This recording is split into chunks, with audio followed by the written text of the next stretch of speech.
Okay, this video is just some instructions on assembling a kitchen island slash table they built for my sister. It's really just intended for her, but I'll probably end up posting it on YouTube because that'll be the easiest way for her and my brother-in-law, her husband, to access it. So just a little bit of background in case anybody catches this and they're interested.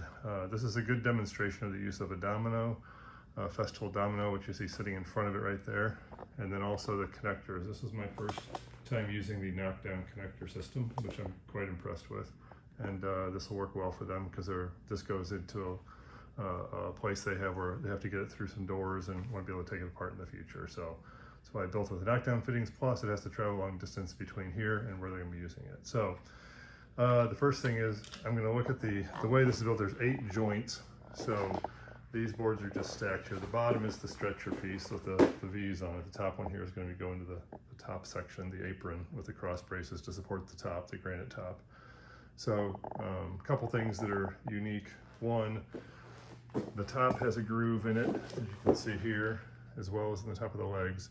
That's where there's going to be plywood fastened in, and then the granite can be glued to the plywood. If they have to take it apart, they can just take the screws out, take the plywood and granite off the top, and then disconnect these joints that are in each corner. There's 2, one at the bottom, one at the top on each leg, and then it'll come apart to basically the same pieces that are laying here today.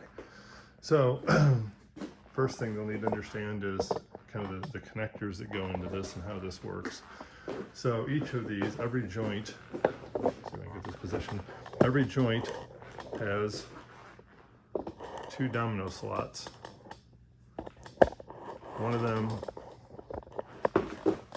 One of them has a metal piece in it for the knockdown fittings, and then one of them is open for the domino, normal Festool domino. So those look like this is the normal domino,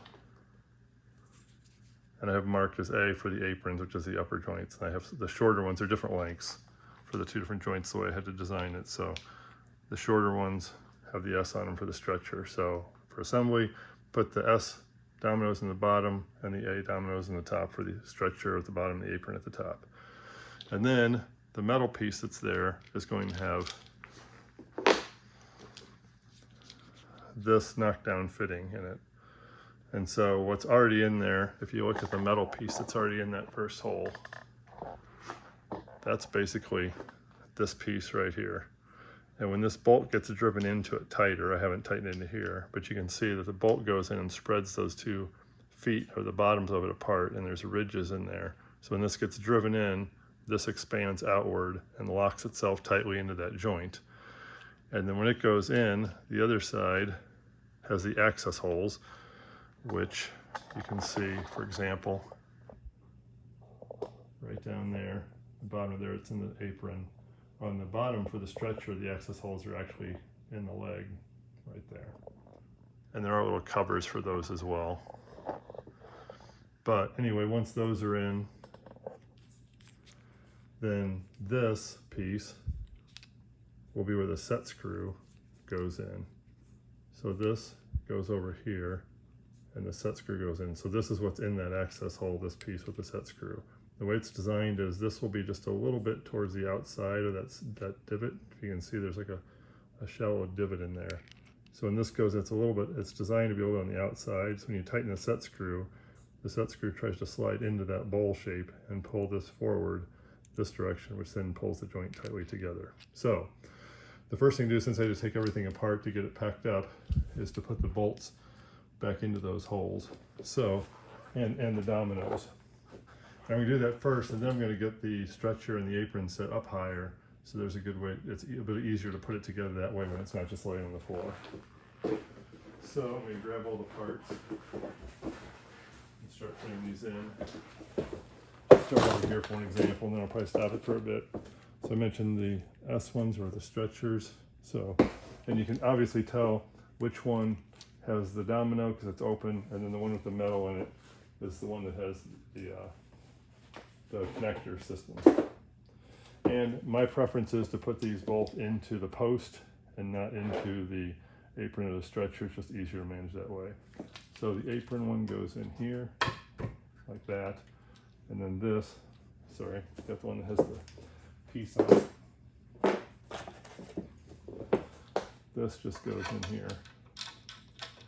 And the key is once this is turned in and tightened, this will have to be vertical so it lines up with the slot on the end of the stretcher. And then you want it tight enough that metal piece that's in there is not going to come out at all. However, you have to have the bowl, that shallow, the divot facing the side of the axis, which in this case the axis is on the inside of the apron, so I have to have the divot facing that way. And once it gets tight, you'll get to a point where it can't go any farther because it bottoms out. I can tell I'm right about there. So then it doesn't have to be completely tight. Most importantly, I just want it to be parallel, vertical, so that it lines up with the domino above and with the hole that's coming in. It's pretty close. So that's the first step, is I'm going to do that on each of these. Put the domino in, put the connector in, make sure it's faced the right way, drive it as far as I can, and then have that facing the correct way. So I'm going to stop the video for a minute, get those pieces all in, and then I'll resume with how I'm going to put the rest of it together.